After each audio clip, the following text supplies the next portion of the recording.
എൻ്റെ ദൈവമേ, ഇവളുടെ വ്ളോഗ് തുറന്നു കഴിഞ്ഞാൽ ഫുള്ള് ബർത്ത്ഡേ വ്ളോഗാണെന്ന് നിങ്ങൾ പ്രാകരുത്. ഇതെൻ്റെ തന്നെ ബർത്ത്ഡേ ആണ്. 12 മണിയാവാതെ താഴോട്ട് ഇറങ്ങരുതെന്ന് എന്നോട് പറഞ്ഞപ്പോൾ ഞാൻ വിചാരിച്ചില്ലേ ഇത്രയ്ക്ക് അടിപൊളിയായിട്ട് അവർ സെറ്റ് ചെയ്ത് വെച്ചിട്ടുണ്ടാവുമെന്ന്.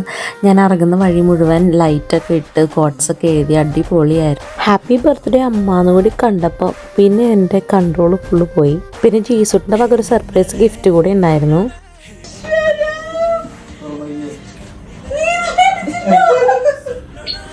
ഇത്രയും സർപ്രൈസ് അവൻ വേറെ ഒന്നല്ല, കാരണം ആൾ ഒറ്റയ്ക്ക് ഒരു ഗിഫ്റ്റ് വാങ്ങുമ്പോൾ ഞാൻ പ്രതീക്ഷിച്ചില്ലായിരുന്നു. കാരണം എനിക്കുള്ള ഗിഫ്റ്റൊക്കെ ഞങ്ങൾ മുന്നേ പ്രീ പ്ലാൻ ചെയ്ത് വാങ്ങിക്കുകയാണ് പതിവ്. കാരണം ജിസ്മോൻ മേടിച്ച് കഴിഞ്ഞാൽ ചിലപ്പം അതെനിക്ക് ഇഷ്ടപ്പെട്ടില്ലെങ്കിലോ എനിക്ക് കൊള്ളില്ലെങ്കിലോ എന്നൊക്കെ വിചാരിച്ചു ഞങ്ങൾ മുന്നേ തന്നെ ഗിഫ്റ്റായിട്ട് ഇങ്ങനെ വാങ്ങും, സർപ്രൈസ് ആക്കാറില്ല.